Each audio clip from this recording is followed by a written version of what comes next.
ഗോളം ഒരു ലിമിറ്റഡ് ബഡ്ജറ്റിൽ ഇറങ്ങിയ ഒരു മനോഹരമായ ത്രില്ലർ മൂവിയാണ്. അതിൻ്റെ ഓരോ ഷോട്ട്സും മേക്കിങ്ങും കഥ പറഞ്ഞ രീതി എല്ലാം വളരെ മനോഹരമായി തന്നെ അവർ ചെയ്തു വെച്ചിട്ടുണ്ട്. ഒരു സൂപ്പർ സ്റ്റാർ പരിവേഷമില്ലാത്ത ചിത്രമാണ് ഇത്.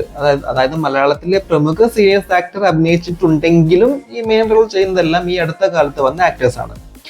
ഈ ഫിലിം ഒരു സൂപ്പർ സ്റ്റാർ പദവിയിലുള്ള ആരെങ്കിലും ചെയ്തെങ്കിൽ നല്ല ഹൈപ്പും വളരെ മാർക്കറ്റിംഗും കിട്ടേണ്ട പടമാണ്. ഇതുപോലുള്ള പടങ്ങളാണ് നമ്മൾ പ്രൊമോട്ട് ചെയ്യേണ്ടത്. മിക്ക തിയേറ്ററിലും ഈ മൂവിക്ക് കൊടുത്തിരിക്കുന്ന സ്ലോട്ട്സ് വളരെ കുറച്ചാണ്. പടം നന്നായിട്ടാണ് അവർ ചെയ്തു വെച്ചേക്കുന്നത്. നിങ്ങൾക്ക് ഒരു ത്രില്ലർ പടം ഇഷ്ടമാണെങ്കിൽ എന്തായാലും ഈ സിനിമ ഇഷ്ടമാവും. കാരണം അവർ അത്ര മനോഹരമായിട്ട് പറഞ്ഞില്ല. എന്ത് പറഞ്ഞില്ലാന്ന് നിനക്ക് കൺഫ്യൂഷൻ തോന്നിയ പോർഷൻ?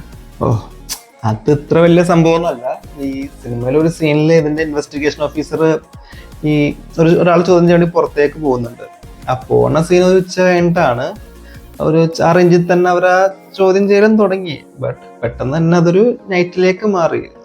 സീൻ നൈറ്റായി, പിന്നെ വീണ്ടും അത് ഉച്ച തന്നെയായി. അപ്പൊ അതിലൊരു ചെറിയൊരു കൺഫ്യൂഷൻ വന്നു, ഈ ടൈം എങ്ങനെ മാറിയെന്നുള്ളത്. കാരണം ഒരു കൂട്ടം ആൾക്കാരെ ഒരു സ്ഥലത്ത് വെച്ചിട്ടാണ് ഇയാൾ പോണത്.